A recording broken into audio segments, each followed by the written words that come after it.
Bruchim Abaim a todos, muito boa noite. Esperamos que todos estejam ótimos, muito bem, Bezerra Hashem. E que a gente fique melhor ainda com o decorrer do shiur. Sabe que um dos tópicos que eu tenho um pouco de dúvida de como abordar ele, porque não é muito fácil abordar o tópico, meus queridos, é um tópico famosíssimo, que o assunto não é novidade para ninguém. A gente chama ele de Emuná. Emuná vamos traduzir como confiar em Hashem ou acreditar em Hashem, os dois juntos. Sabe que não é à toa que o conceito de Emuná para um Yehudi em especial é algo muito importante. Como a gente sabe isso? Quando uma pessoa ela vai se apresentar, é um vendedor, ele vai se apresentar. Alguém vai se apresentar para algum posto. Primeira coisa que ele mostra é o cartão de visita dele. Hashem, quando foi se apresentar, ele falou, olha, vai ser a primeira vez que eu vou me apresentar para todo o povo Yehudi. A primeira vez para o mundo. O mundo inteiro vai me escutar, disse Hashem. Hashem se apresentou, tirou o cartão de visita do bolso e falou o seguinte, opa, Anohi Hashem Elokecha. Eu, Akadosh Baruch Hu dizendo, sou o teu Deus. O conceito de Emuná é o cartão de visita de Akadosh Baruch Hu. Foi assim que ele se apresentou ao mundo. Hashem falou, eu tirei nós do Egito, e continuo coordenando o mundo. Tudo, inclusive no século 21. A espinha dorsal do nosso povo é a Emuná. Independente, pessoal, eu queria falar para vocês agora da pessoa, quanto ele cumpre as mitzvot, e a gente sempre, Baruch Hashem, melhora, mas tem algumas coisas que elas têm que acompanhar toda pessoa durante a vida dele, e mesmo que ele cumpra mitzvot, tem coisas que podem ficar na gaveta esquecidas sem querer. É o seguinte, o Rambam tem 13 princípios. É incrível a gente olhar que desses 13 princípios, talvez nenhum, ou quase que nenhum, sejam uma das 613 mitzvot. São princípios da fé. Algo impactante, a pessoa pode cumprir 613 mitzvot e esquecer da coluna vertebral, da espinha dorsal. Emuná, confiar em Hashem, acreditar em Hashem, é um dos Yud Gimel e Karim, 13 princípios do Rambam. O Rambam diz que o primeiro princípio é que a Kadosh Baruch Hu Matsui Umashgiach. Hashem, ele está presente, não só que ele está presente, que ele coordena o mundo inteiro. Esse é o conceito de Emuná. Cumprir 613 mitzvot sem acreditar em Hashem é possível, mas não é o que Hashem espera. Eu sei que tem gente ashkenazi, esfaradi escutando, então se a pessoa for fazer gefilte fish e faltar o rein em cima, ou se a pessoa for fazer mjedra para os faradim e faltar o labne em cima, o iogurte em cima, não é labne, não é gefilte fish. Pessoal, cumprir 613 mitzvot sem os 13 princípios do Rambam, falta sal, falta tempero, a comida deixa a desejar. E é incrível que a pessoa pode acabar cumprindo 613 mitzvot, todas, 100%, esquecer de Emuná. Sabe que Emuná é tão importante, é o cartão de visita de Hashem. Eu me lembro uma vez, numa das reuniões de Rabanim, que houve na Europa, um dos presentes convidados a ministrar a reunião para muitas pessoas era o Rav de Brisk. E o Rav de Brisk era acostumado a chegar sempre na hora. Talvez um pouquinho antes ou no máximo na hora. E o Rav de Brisk demorou. Então as pessoas esperaram ele, mas depois perguntaram ao Rav, por que o senhor demorou? O senhor não costuma demorar. Manishtaná. O que aconteceu aqui de diferente? O Rav de Brisk falou para eles o seguinte, o que aconteceu? Estava descendo do hotel, saindo para aqui para vir para a convenção, e um jovem me parou para me fazer uma pergunta, então eu respondi. Mas falaram para ele, Rav, um jovem parou para fazer uma pergunta para o senhor. Aqui nós temos centenas de pessoas vindo escutar o senhor. Não tem minoria, maioria, precedência, maioria? Disse o Rav de Brisk o seguinte, normalmente tem, mas quando a questão de uma pessoa, e no caso era um jovem, é sobre emuná, sobre conceitos de fé em Akadosh Baruch Hu, sobre isso não existe minoria e maioria. Isso merece que eu demore um pouquinho para cuidar da pergunta desse jovem e por isso que eu cheguei atrasado. Ou seja, no mundo escolar, a gente diria, foi um atraso justificado. Rav de Brisk disse, quando se refere a emuná, não dá para falar depois, às vezes tem que ser agora. Por isso que mesmo que ele não chegava atrasado normalmente, naquele dia ele achou que fazia justo chegar atrasado. Sabe qual a diferença, pessoal, entre emuná e bitachon? Tem dois conceitos na Torá, emuná é confiar em Hashem, bitachon também é um tipo de confiança em Hashem. Qual a diferença entre um e outro? Parece que é 6 e meia dúzia. Muita filosofia importante, mas qual a diferença prática entre emuná e bitachon? Hazonish traz para a gente uma definição, eu queria trazer essa definição com um exemplo. Contam que uma vez, uma pessoa, coitado, ficou desempregado, e ele viu um colega, então, vamos chamar Reuven, ficou desempregado, o famoso Reuven, ficou desempregado. Ele viu um colega, o colega dele falou para ele, olha, puxa, eu escutei uma ótima para você. Reuven falou, manda, que eu estou desempregado, qualquer coisa é boa para mim. Falou, olha, você não sabe, o que você sabe fazer de muito bem é trabalhar no circo. Eu vi uma propaganda de uma pessoa que está disposta a pagar $1 milhão para quem atravessar o canyon em cima de uma corda. Aí Reuven, que estava desempregado, falou para Shimon, o amigo dele, muito amigo, atravessar o canyon em cima de uma corda, Habib, se eu cair lá embaixo, salamat. Quem vai falar Kadish para mim? O que vai sobrar de mim? O colega dele, Shimon, vira para Reuven, que estava desempregado mais uma vez, e fala para ele, olha, isso é fichinha para você, meu querido. Você está acostumado a fazer isso algumas vezes por semana, durante alguns meses e anos no circo, a mesma coisa. Só que no círculo são 10 metros e no canyon são centenas de metros. Mas 10 metros também é muito e se cair, ploft boom. Então, dá na mesma. Aí o amigo falou, deixa eu pensar um pouquinho. Ele falou, olha, lembra que são $1 milhão, vai resolver sua vida. Ele falou, tá bom. Pensou. Ele foi na porta do canyon para atravessar, junto com o amigo, Reuven, tá pronto. Sempre fazia isso no círculo, é tranquilex fazer isso para ele. O coração dele começa a bater, parecia samba. Tava suando. Shimon, o colega dele, fala para ele, Habibi, você sempre faz isso no círculo, relaxa. Reuven fala para ele, você confia em mim? Ele falou, claro que eu confio em você. Você já fez isso anos e anos e anos, eu te vi algumas vezes e muitas pessoas te viram, você não erra. Aí Reuven falou, estou com muito medo. Shimon falou, vai que eu confio em você. Reuven falou, você confia em mim mesmo para atravessar o canyon? Ele falou, sim, vai. Ele falou, tá bom, eu vou, mas uma condição. Perguntou Shimon, o amigo de Reuven, que ia atravessar o canyon, qual condição você quer? Vai, eu confio em você. Você vai ganhar já $1 milhão. Quer mais alguma condição? Ele falou, a condição que eu quero, se você confia em mim de verdade, monta nas minhas costas e a gente atravessa o canyon junto. Monta nos meus ombros que a gente vai junto. A diferença entre emuná e bitachon, emuná eu confio em você. Vai, atravessa que eu confio em você. Bitachon é aquela confiança, eu confio tanto em você que se você for atravessar o canyon, Habibi, eu subo nos seus ombros, eu vou montar nos seus ombros porque eu não tenho dúvida nenhuma. É montar, subir Kaviachol como se fosse, Hashem não tem corpo, mas no colo de Akadosh Baruch Hu.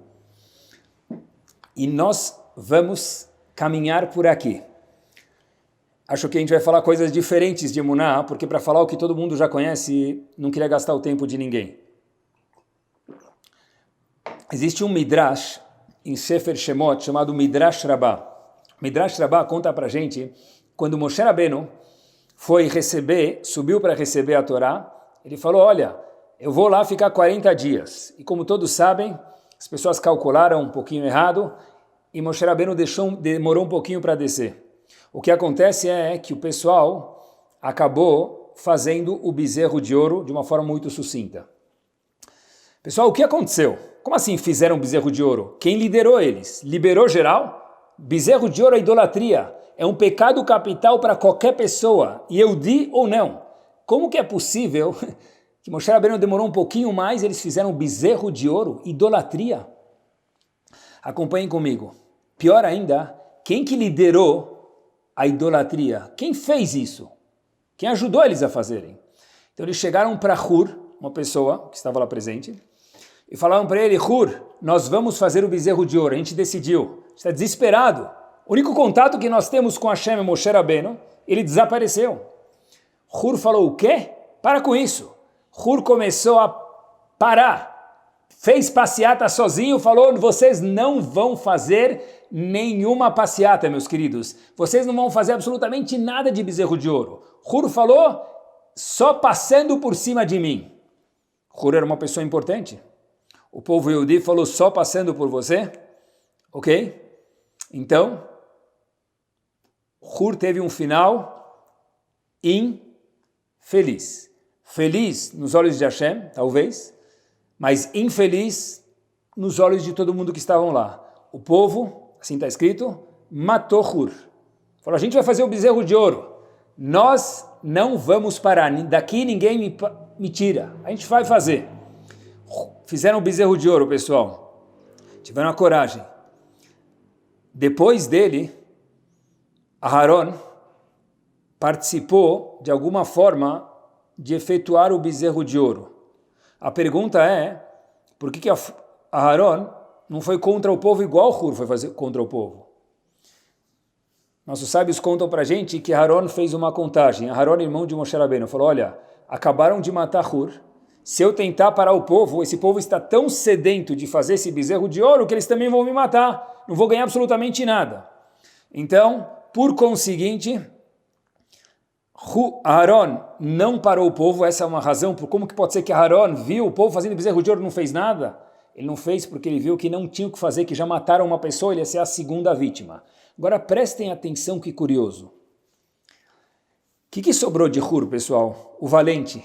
Aquele que deu a vida em prol de não fazerem Avodah Zará. E no fim, ele foi, no visto, infeliz. Porque terminaram, como todos sabem, fazendo o bezerro de ouro. Aharon sobreviveu. E o que aconteceu com Hur? Morreu? That's the end? Eu nunca vi ninguém fazer marcha da vida, nem passeio turístico, com todo respeito, para visitar o Kever, o túmulo de Hur. Não sobrou nenhum vestígio desse homem que deu a vida para que não fizessem idolatria.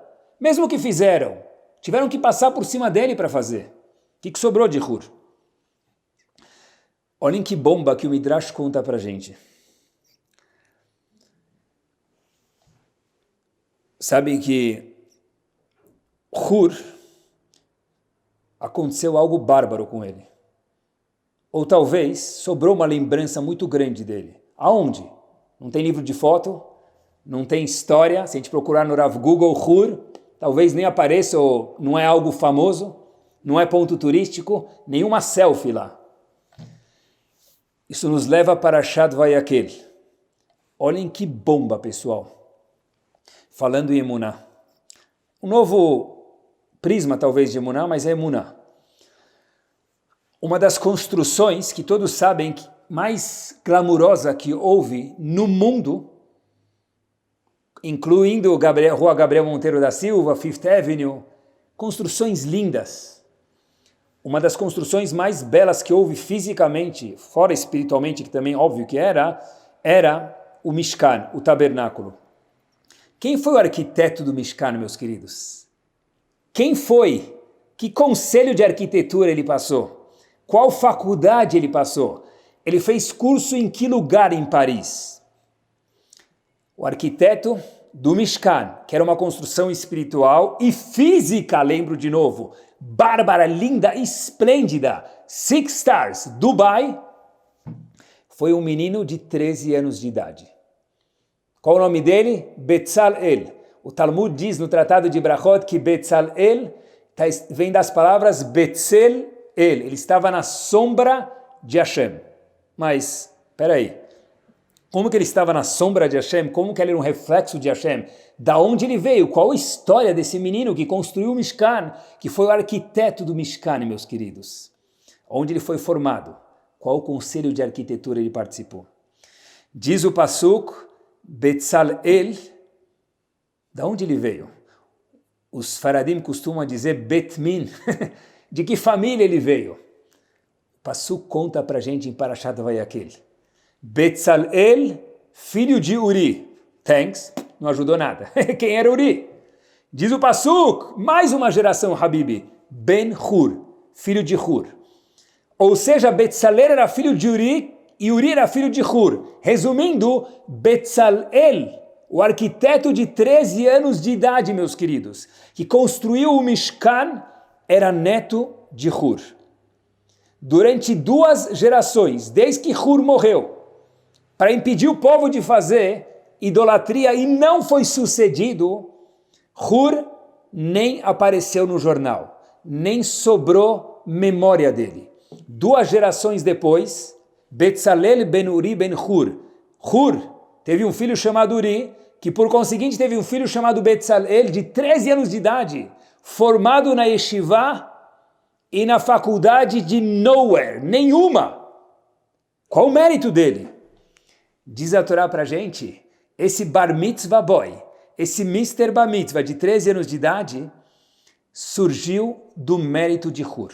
Mas demorou, meus queridos, 2 gerações. 2 gerações o povo teve uma incógnita. O que aconteceu com Hur? Que mérito sobrou de Hur? A geração de Hur não viu isso, a geração seguinte também não viu isso.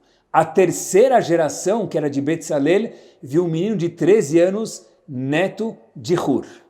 Emuná quer dizer que muitas vezes nós não vemos o resultado como aquela foto instantânea, como aquela revelação de qualquer coisa instantânea do WhatsApp que nós temos, no Insta que nós temos, no post que nós temos. Emuná é quando a pessoa não vê. Emuná é subir nos ombros de Hashem, no exemplo previamente mencionado. E a pergunta é a seguinte, mas espera aí, e Hur, da onde ele teve a força? Milhões de pessoas querendo fazer idolatria, uma massa, um medo, um barulho, uma tensão. Hur falou, eu vou parar essas pessoas. Não foi bem sucedido, fisicamente. Mas de onde ele teve essa força? Rashi conta para a gente, Betzalel ben Uri ben Hur. E Rashi adiciona poucas palavrinhas lá. Quem era Hur? Óbvio quem era Hur. Era avô de Betzalel, Habibi. Rashi traz para a gente a árvore genealógica de Hur. Hur, que foi o avô de Betzalel, que tentou impedir as pessoas de fazer o bezerro de ouro, diz Rashi, Bna shel Miriam haya. Hur, por conseguinte, era filho de Miriam. Então nós temos Miriam, Hur, Uri e Betzalel. Betzalel, 4ª geração, que construiu o Mishkan com 13 anos de idade, o arquiteto. A 2ª geração era Hur, que deu a vida para tentar frear o povo de fazer idolatria, mesmo que não foi bem sucedido, impactante. Agora, e Miriam, da onde Hur teve a força, a gente perguntou. Rashi diz que ele era filho de Miriam, so what? E daí? O que isso me interessa aqui? A gente já sabia disso. Talvez Rashi está contando para a gente, dizem Chachamim, olhem que impactante. Miriam teve essa mesma midá, essa mesma virtude. Quando Miriam morava no Egito, e seu pai Amram, famoso pai de Moshe Rabbeinu, Miriam era irmã de Moshe Rabbeinu, escutou que Paró falou, daqui para frente todos os meninos vão morrer. Então, Amram, pai de Miriam, falou para sua esposa, Yocheved, é melhor a gente separar, porque não vale a pena a gente continuar casados juntos, ter mais filhos, para irem parar no Nilo, ou virar pirâmide, se afogar na marginal Tietê, para que isso? No rio Nilo? Não vale a pena. Amram decidiu separar da sua esposa. Veio Miriam, a filha dele e falou o seguinte: Abba, você é um gadolador, você é o gigante da geração, você é um exemplo para a geração, você é um líder para a geração Pap. E aí, se você se separar da sua esposa, todo mundo vai separar. E aí que não só que os homens vão acabar morrendo, como também não vão nascer mais meninas também. E o que serve o povo Yehudi sem mulheres? Que bomba! Amram falou para sua filha Miriam: você tem razão. Voltou, se juntou com sua esposa. Quem nasceu depois desse conselho de Miriam? Explosivamente, Moshe Rabbeinu. Miriam foi aquela que cutucou o pai dela, o gigante da geração, para voltar a casar com sua esposa. Nasceu disso Moshe Rabbeinu. Miriam teve os guts, teve a coragem de, com respeito, obviamente, falar para o seu pai. Por conseguinte, veio Hur, que pegou a coragem de Miriam e falou: eu vou parar o povo de não fazer idolatria. Hur foi morto. Qual o mérito de Hur? Betzalel ben Uri ben Huri. Hur, por conseguinte, era filho de Miriam. 13 anos de idade, que faculdade ele se formou? Nowhere, nenhum lugar. Mas foi mérito da terceira, Hur, e da quarta geração, Miriam. Meus queridos, quem vê a história do mundo num macro, vê que tudo faz sentido. Não existe um ponto sem nó. Não existe bala perdida. É isso mesmo. Às vezes é necessário viver 100 anos, às vezes 200, às vezes 2000 anos, ou 3 ou 4 gerações, o que for, para perceber que tudo, maiusculamente, meus queridos, faz sentido. Não existe nenhuma ação no vácuo que acontece no mundo. É incrível, quando Betzalel foi se apresentar para o povo, inauguração do Mishkan, assinar o projeto, o arquiteto foi se apresentar para o povo, diz o Zohar HaKadosh, isso é trazido pelo livro chamado Sfat Emet, o Rebbe de Ger diz o seguinte, o Zohar HaKadosh traz isso, apontado pelo livro, mais uma vez, Sfat Emet, está escrito no Passuk que o semblante de Betzalel, a cara, a face de Betzalel, ficou como se fosse a mesma cara de Hur, onde Hashem estava contando para a gente e para eles, sabe de onde eu venho? Do mérito de Hur, que lá atrás não sobrou nada dele, nenhuma selfie, nenhuma memória, nem absolutamente nada. Mas a gente acha que nada, mas é uma questão às vezes de esperar, porque dentro da Torá Kedoshá, dentro do mundo de Hashem, meus queridos, e nós fazemos parte desse mundo, e isso precisa de emunar, trabalhar sobre isso 120 anos, entender que não existe nada no vácuo, nada acontece por acaso. Toda ação, fisicamente falando, tem uma reação. Parte indispensável da emuná do Yehudi, junto com o cumprimento das mitzvot, é entender que toda ação positiva, ou infelizmente o contrário, sim tem uma reação. Nos olhos de Hashem nada passa despercebido. A memória do cartão de Akadosh Baruch Hu nunca entope e ele nunca esquece nada. A gente talvez esquece o que a gente almoçou hoje, jantou ontem, a semana passada, mas Hashem não esquece absolutamente nada. Eu vou contar para vocês uma história verdadeira que eu vi faz algum tempo e eu escutei de novo, fui lembrado de quando eu li, história espetacular. Eu peço para vocês se segurarem na cadeira. A história se passou há não muito tempo atrás, alguns poucos anos, em Deal, New Jersey, nos Estados Unidos. Só vou mudar o nome, mas a história é 1000% verdadeira. Havia um casal que é o marido e esposa, o marido é Rav de uma sinagoga Sfaradi em Nova York, em New Jersey, melhor dizendo, eles estavam acostumados a sempre visitar os avós dele que estavam enterrados num cemitério um pouco longe de New Jersey. Eles costumavam ir um dia antes de Rosh Hashanah, na véspera de Rosh Hashanah. Esse cemitério onde eles visitavam os avós falecidos, por respeito, era em Staten Island, longe de New Jersey. Uma semana antes de Rosh Hashanah, eles já estavam lá perto de Staten Island, perto daquele cemitério, Então o marido falou para a esposa, talvez seria uma boa ideia, mesmo que ainda falta uma semana para Rosh Hashanah, a gente parar um pouquinho aqui, fazer um Teilim, nossos respeitos e Tfilot, para Hashem, no mérito desses falecidos, nossos avós. Será que para a gente não precisar voltar semana que vem, fazer a viagem de novo? A esposa falou, claro, faz sentido, não faz sentido a gente voltar agora até New Jersey e a semana que vem voltar para cá de novo, a gente já está aqui perto, vamos entrar.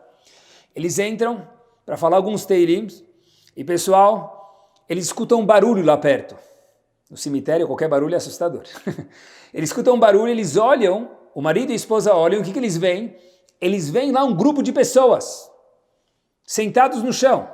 Estranho. O que estão fazendo lá? O marido fala para sua esposa, olha, você se incomoda se eu me deslocar um pouquinho para ver o que está acontecendo lá? Talvez a gente pode ajudar alguma coisa. A esposa falou, claro que não. Vou fazendo o meu Teilim aqui, pode ir lá. O marido chega lá, pessoal, esse Rav, vamos chamar ele de Avraham, ele pergunta o que aconteceu. Eles falam, olha, tem aqui tal pessoa faleceu, nosso pai, e estavam lá os 5 filhos e mais 4 conhecidos do falecido. Ou seja, haviam 9 pessoas. E eles estão falando, então, estão procedendo com o enterro, tudo? Disse esse Rav de New Jersey que chegou uma semana antes lá, sem querer. Essas pessoas falam para ele, olha, essas 9 pessoas falam, olha, a gente não sabe muito o que fazer, então a gente está esperando aquele mocinho que trabalha aqui no cemitério, não Yehudi, com o trator dele empurrar areia, empurrar a terra para enterrar nosso pai, a gente não entende muito. Aí o Rav falou, só um segundinho, será que a gente tem minyan? Ele contou 5 mais 4, 9, comigo 10, show! Peraí, vamos ajudar, vamos falar Kadish. Aí os 5 filhos falaram, o quê? Kashu? Kadish? Como assim Kadish? O que é Kadish? Aí esse Rav falou, só um segundinho, ele trouxe no livro dele, no bolso dele, um livro, que tinha lá, queria falar Teilim, e atrás tinha, por sorte, o Kadish. Mostrou para eles, falou, olha, vocês falam, eu vou escutar.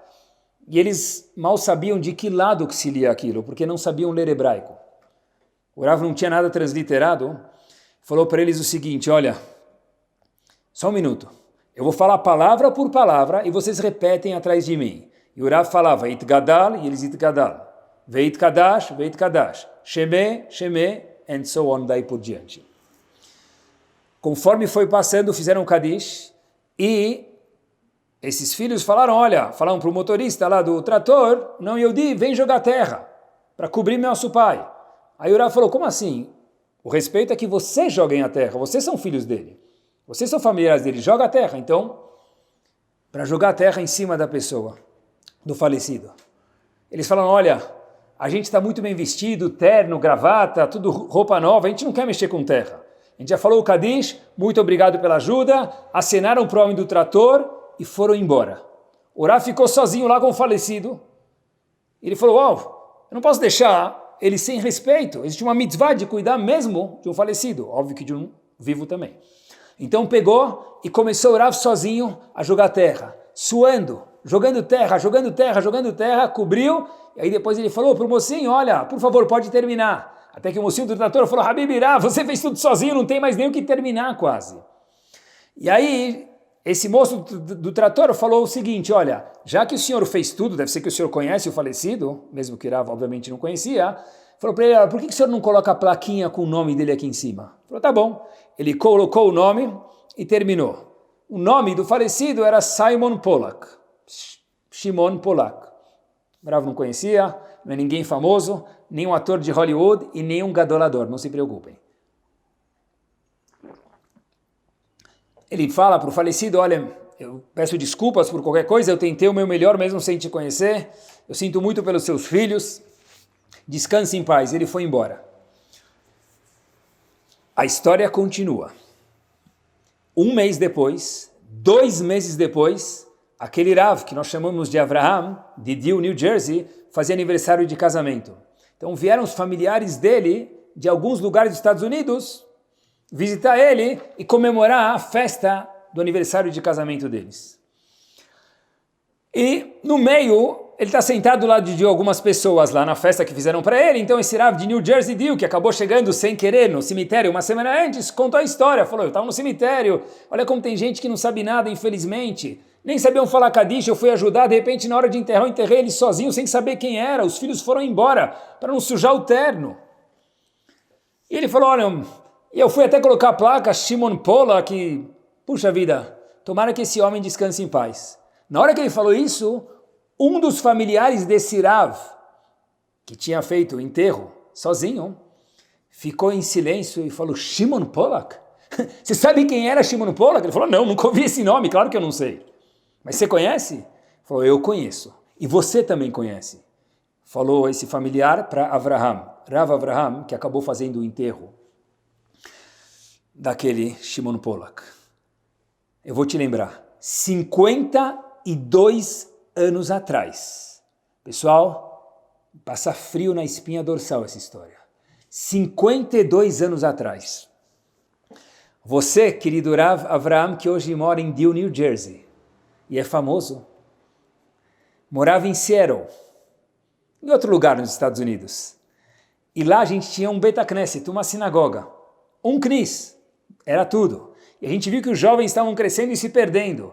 Então o pessoal do board da sinagoga falou, a gente precisa fazer alguma coisa para salvar os jovens, porque se não tiver jovens aqui, não tiver educação para eles, não vai sobrar nada. A gente teve uma ideia brilhante. Qual foi a ideia? Nós fizemos uma propaganda gigante num Shabbat, e a gente fez um kiddush caprichado, obviamente, barriga cheia, coração contente, e veio muita gente, tinha mais gente no Shabbat do que em Yom Kippur. Depois da Tefilá, obviamente que depois do kiddush caprichado, obviamente, né? E aí a gente pediu para as pessoas esperarem um pouquinho, a gente colocou um banner lá atrás, no salão da sinagoga, e o banner dizia, patrocine você também um jovem da nossa comunidade. E a gente explicou que o projeto é pegar os jovens que estavam um pouco mais interessados e mandar eles para uma yeshiva, para uma escola em Nova York. Para isso precisava pagar a comida, o transporte, e muitas pessoas naquela época não tinham como pagar. Então já que tinha tanta gente com barriga cheia, feliz, talvez eles iam ajudar. E nós, contando aquele senhor para Rav Avraham, no aniversário de casamento, alinhamos todos os jovens que a gente tinha e foi passando um por um. Quando passava um jovem, eu levantei e falei, quem vai ajudar esse jovem? E uma pessoa levantava a mão. Pode deixar que os custos desses jovens estão comigo. E o segundo jovem, terceiro jovem, e aqueles poucos jovens que estavam lá, cada um deles tinha um patrocinador, cada um deles tinha um sponsor. E ele falou, tá bom, e o que isso tem a ver com a história de Shimon Polak que eu te contei? O que isso tem a ver? Você era um dos jovens, Rav Avraham, pequeno Avram Ale, que virou Rav Avraham, de New Jersey, Jill. E quando você estava passando na frente de todo mundo naquele kiddush, e eu perguntei quem pode ser o sponsor seu, para a sua educação, quem levantou a mão foi nada mais, nada menos, meus queridos, estou com frio, arrepiando meus cabelos, Shimon Polak, que levantou a mão. Ele foi o seu sponsor durante a sua juventude. Shimon Polak foi o sponsor durante a sua juventude. Ele estava lá para quando você precisava. E a Kadosh Baruch Hu fez com que você estivesse lá quando ele mais precisava.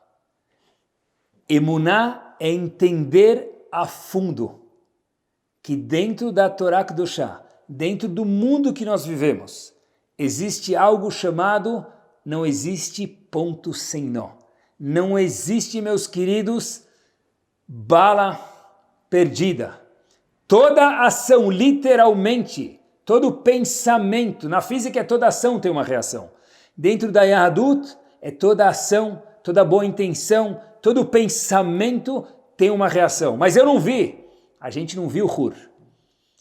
Shimon Polak pensou que tinha ido embora. 52 anos depois, Rav Avraham de New Jersey Deal acabou sem querer, pela primeira vez na história, indo uma semana antes para visitar alguém no cemitério e sem querer, obviamente entre aspas, porque não existe sem querer hoje, entendeu que uau, ele estava lá para você, você estava lá hoje para ele. talvez seja isso, meus queridos, que a gente fala, o primeiro mandamento que foi o cartão de visita de Hashem, os 10 mandamentos, mas o primeiro foi a bomba, o impacto que Hashem se apresentou para o mundo. A Kadosh Baruch Hu não falou como nós falamos no fim do Kriyat Shema, Ani Hashem Elokechem, eu sou teu Deus, Deus de vocês. Hashem falou, meus queridos, Mr. and Mrs. Habibi que estão escutando, Anochi Hashem Elokecha, eu sou teu Deus singular, porque não é algo público, não é algo comunal, não é algo da sociedade, é algo custom made, feito por medida para cada um e um. Anochi Hashem Elokecha, no singular. Sabe que eu queria levar isso a um passo adiante nesse step final do shiur. Eu acho que isso tem a ver muito com emuná, mesmo que talvez vocês não conheçam possivelmente isso com emuná, mas eu penso bastante antes de criar um shiur e, obviamente, com muita ajuda de Hashem e mérito das pessoas que estão escutando o shiur, eu vou dar um passo adiante. Eu acho que isso tem a ver com emuná, e quando a gente fala de emuná, a gente pensa que é eu com Hashem. É importante isso, demais. Mas emuná é eu comigo, eu com os outros. Emuná, minha vida inteira muda. O que eu quero dizer com isso? Acompanhem comigo que é impactante. Uma vez, uma pessoa chegou para o grande, para o gigante, para o magno, Rav Moshe Feinstein, Zichron Libraha, e perguntou para ele o seguinte, Rav, uma pergunta típica judaica. Rav, olha, quantos jejuns a gente já tem, Rav? Um monte de jejuns, Baruch Hashem, né? Ou não tanto Baruch Hashem, mas muitos jejuns. Perguntou a esse homem, olha que pergunta afiada, pessoal. Por exemplo, 17 de Tammuz, 9 de Av, Tzom Gedaliah, dia 10 de Tevet. Esses 4 jejuns têm uma razão única. Então Moshe Feinstein disse para ele, como assim? Explica a sua pergunta. Esse senhor falou para ele, Rav, os 4 comemoram a destruição do Bet HaMikdash, a lembrança, a vivência que a gente perdeu o Bet HaMikdash. E a pergunta que veio é a seguinte, será que não podia fazer um jejum só? Yom Kippur a gente tem um dia, Purim é um dia, porque aqui nós temos 4 jejuns que comemoram la même chose, the same thing, a mesma coisa, la mesma coisa. Eu não gosto de jejuar, provavelmente ninguém que está escutando o shiur agora gosta de jejuar. Eu ficaria muito mais satisfeito com um resumo dos 4 jejuns. Um jejum só, Bezat Hashem, que a gente não precisa de mais de nenhum jejum. Mas se fosse para fazer, fizesse um jejum só. Perguntou para Moshe Feinstein, por que 4 jejuns? É incrível, pessoal. A nossa Torá é tão vasta, é tão infinita, que a gente pode viver e nunca pensar numa pergunta dessa. Moshe Feinstein brilhantemente deu uma resposta nada mais, nada menos do que maravilhosa. Merece de verdade um babador, pessoal. Se não estivesse filmando, de verdade merece um babador. Olhem que resposta impactante, disse esse homem. Olha, Hashem lembrou a gente, via os Chachamim, com sábios, 4 jejuns da destruição do Bet HaMikdash. Por que tem 4 e não podia fazer um só? Kadosh Baruch Hu quis mostrar para a gente que a destruição do Bet HaMikdash não aconteceu no vácuo, não foi do dia para a noite. Teve um jejum, teve outro, são momentos diferentes da história, em anos diferentes que foram comemorados para ensinar para a gente o quê? Que foi um processo, que teve um jejum, primeiro cercaram, depois fecharam, depois entraram em Jerusalém, depois destruíram o templo, não foi da noite para o dia, houve avisos, teve um processo, teve todo um começo, meio e, infelizmente, no caso do Bet HaMikdash, um fim. Meus queridos, aqui tem uma lição de emuná bomba. Nada no mundo acontece do acaso, um passo adiante. Todo sucesso, todo fracasso deixa pegadas. Vou repetir porque isso é muito importante. Todo sucesso e todo fracasso deixa pegadas. Nós temos pais escutando. Em relação a Hinuch, não acontece do dia para a noite e a gente vê uma pessoa saindo do caminho de Torah e Mitzvot. Ele avisa antes. Não acontece do dia para a noite. É em tudo, pessoal, é incrível, porque a Torá não é sobre uma coisa, é tudo. Não acontece do dia para a noite de um business mudar, se desenvolver ou que não seja o contrário. É um procedimento. Tem avisos, os clientes estão pedindo uma coisa diferente, eu não estou provendo, abriu importação, fechou importação, eu não estou acompanhando a tecnologia, não estou acompanhando a moda. Tem aviso, é um processo isso. No emocional da pessoa, ninguém fica de repente down, de repente. É um processo isso. O sucesso e o fracasso deixam pegadas. Pessoal, tudo é assim. Ninguém vai correr uma maratona de 40 quilômetros de repente. Ele corre, eu adoro correr. Ele corre 10, depois corre 11, 12, é um processo. Ninguém começa a fumar um maço de cigarro de repente. É um processo. Estou querendo mostrar para vocês com um exemplo, meus queridos, que tudo na vida é um processo. E o mais bárbaro de tudo é que nada acontece lá se não deu aviso antes. Shalom Bait também é um processo. Ninguém tem um Shalom Bait espetacular se ele não investiu no começo. Teve aquela Shana Rishonah, aquele primeiro ano, que nunca é tarde para refazer ele. Aquele primeiro ano, meus queridos, que nossos sábios falam que tem alachot de não viajar longe, não fazer coisas. Por quê? Porque, olha, o investimento é um processo para depois surtir frutos. A árvore só vai ficar florida, linda, esplêndida se alguém regou, se alguém cuidou. Quem chega e vê a árvore linda, quem chega e vê as estradas sem buraco, fala, oh, que lindo! Alguém construiu, alguém pavimentou, alguém investiu aqui. Diz Rav Moshe Feinstein, em relação ao Bet HaMikdash, nós podemos esticar isso em relação a tudo na vida, é um processo. O sucesso e o contrário deixam pegadas. Às vezes, quando a gente olha para o nosso casamento, a gente olha para os nossos filhos, será que eles estão para cá ou para cá? Mas só está no começo, é isso mesmo. É a luzinha de Akadosh Baruch Hu se está bom para ficar melhor. E se não está bom, para passar um pouquinho de corretivo, para dar um abraço, para conversar com alguém, para pedir ajuda, para não esperar ficar maior. É isso mesmo. É olhar para o processo hoje, pessoal, é um pouquinho mais longe do que ontem e do que anteontem.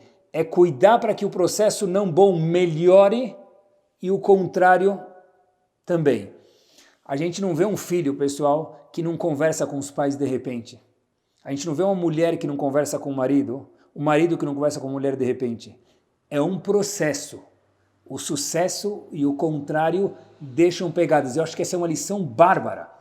Podia dar 1000 exemplos, mas nosso tempo é curto, a gente vai entrando no processo final aqui. Eu queria que vocês pensassem aqui. É verdade, meus queridos, tudo na vida é um processo. Tudo na vida, na verdade, requer que a gente investe. Ah, mas eu estou investindo na educação dos meus filhos, eu não estou vendo frutos. Estou investindo no meu casamento, no meu business, na minha relação com meu amigo, com minha amiga, eu não estou vendo frutos.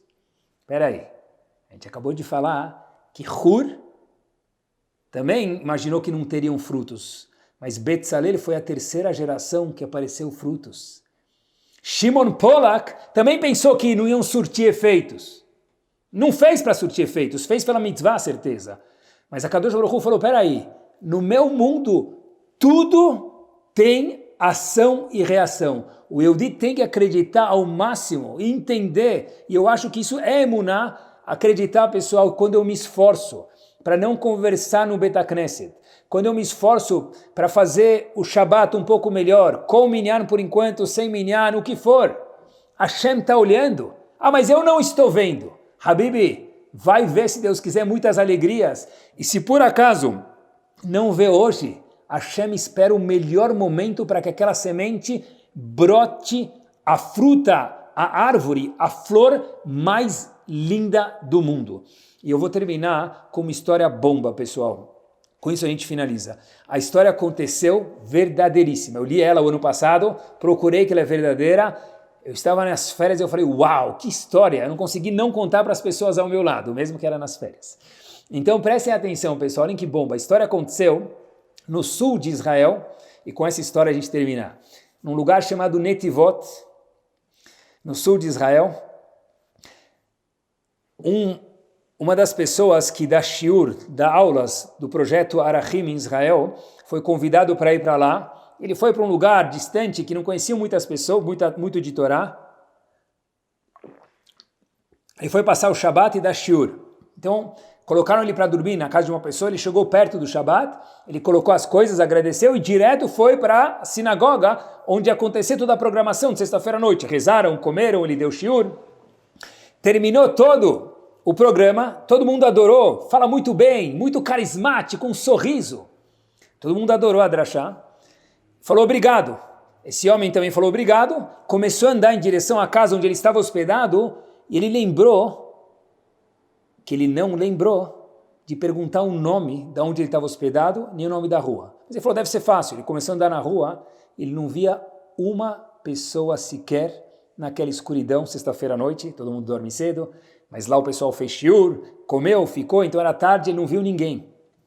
Rua deserta, ele falou, meu Deus, puxa vida, eu saí da minha casa, fui hospedado em um lugar, vim da shiur, vim me esforçar para ajudar os filhos de Hashem, e eu vou dormir aonde agora?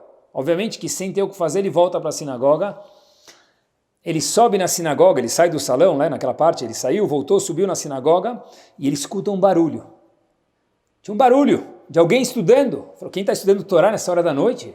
Ele chega mais perto e fala, desculpa, mas como você chama? Aí o pessoal ficou um pouco assustado, falou, olha, meu nome, se apresentou para ele, é Itzik. Ele falou, olha, eu tenho 20 anos de idade. Ele falou, mas sexta-feira à noite você estuda aqui na sinagoga sozinho? Ele falou, normalmente não. Mas é que eu prometi para mim mesmo faz 4 anos atrás que eu só ia casar depois que eu terminasse todo o Shas, todo o Talmud. E me faltam 2 páginas. Eu ainda não encontrei nenhum shidur. Eu quero pelo menos terminar o Daf Yomi, as páginas de Talmud, para que Hashem depois veja que eu cumpri a minha promessa. Aí esse Rav do Arachim falou para ele, olha, que estava dando shiur e estava hospedado na casa que ele nem sabia onde era, falou, será que eu posso dormir na sua casa? Porque eu estou hospedado aqui, resumiu a história, tá? Eu não sei onde eu estou, não sei nem o nome da pessoa. Aí ele falou, puxa vida, Rav, eu queria muito te ajudar, mas meus pais sabem que eu vou passar a noite aqui estudando, se alguém bater na porta de casa, eles vão ficar muito assustados. Não vai ser possível. Ele falou, mas por favor. Ele falou, não posso, desculpa. Esse Rav falou, meu Deus, era a minha luz de esperança. E aí esse jovem falou para ele, sabe o quê? Tem uma sinagoga aqui perto, que o Ezrat Nashim, o lugar onde as mulheres sentam, é muito confortável. Talvez se a porta estiver aberta lá, o senhor pode deitar lá, é mais confortável, e até amanhã de manhã, o senhor pode tirar um cochilo bom. E Rav falou, tá bom, melhor do que essas cadeiras duras aqui de madeira, aqui da sinagoga. Então o Rav, ele vai entrando nessa sinagoga nova, não conhece ninguém, tudo desligado, ele entra, abre a porta devagarzinho, ele vê poucas luzes, ele entra no Ezrat Nashim, onde tinha essas cadeiras mais confortáveis, e fala, aqui o negócio está melhor. Foi se preparar para deitar lá e descansar um pouquinho, para ter força para sábado, Shabat de manhã, começar a maratona de volta, ele escuta um choro. Ele olha, fala, alguém chorando aqui no meio da noite, sexta-feira à noite? Ele entra, e pior de tudo, essa mulher que estava chorando olha para ele e fala, você é o culpado. Ele fala, eu não sou daqui. Você deve estar me confundindo com alguém, eu só preciso dormir, tirar um cochilo, desculpa, eu nem sou daqui, nem tenho como te explicar, mas eu não sou daqui, acredita em mim. E ela vira e fala para ele, você é o culpado. Ele fala, culpado do quê? Fala, olha, você é Rav do Arachim, não é? Ele falou, sim, mas eu não fiz nada de errado. Ela falou, 3 anos atrás, você deu um seminário, eu fui um seminário, 2 palestras e palestras, eu decidi mudar minha vida. E quando eu fui no último dos seus shiurim, você falou para a gente, que era um grupo mais avançado, olha meninas, não aceitem pouca coisa, procurem para casar uma pessoa que estuda a Torá, porque vocês podem algo melhor, alguém que estuda a Torá, alguém que é conhecedor da Torá. E por causa de você, Rav, eu perdi muitas oportunidades. Eu prometi casar com alguém que ia acabar o Talmud, e até hoje eu não achei ninguém aqui. Esse Rav do Arachim fala para ela, alguém que vai acabar o Talmud, você quer casar? Quantos anos mais ou menos? Ela falou, eu quero alguém jovem. Ele falou, eu tenho alguém para você, mais próximo do que você imagina. Motzei Shabbat, sábado à noite, o Rav ligou para ela e para aquele menino que estava naquela sinagoga terminando o Shas, o Talmud inteiro, inocentemente, entre aspas, E pessoal, a história é verdadeira. Os dois casaram. Da onde veio o Shidur? Do sem querer, que o Rav esqueceu o endereço e o nome de onde estava hospedado. Toda ação, todo pensamento tem uma reação. Que Bezrat Hashem, meus queridos, com isso a gente termina, nós temos boas ações, bons pensamentos, que a gente tenha a emuná, shelemá, que a Kadosh Baruch Hu está olhando para a gente, dançando com nossos esforços de melhorar a cada dia. 1 grau é muito para Hashem, e que Bezrat Hashem a gente possa ver frutos espetaculares de todo o esforço que todos nós fazemos com muita apreciação de Akadosh Baruch Hu. Shabbat Shalom a todos e muita brachá e sucesso. Boa noite.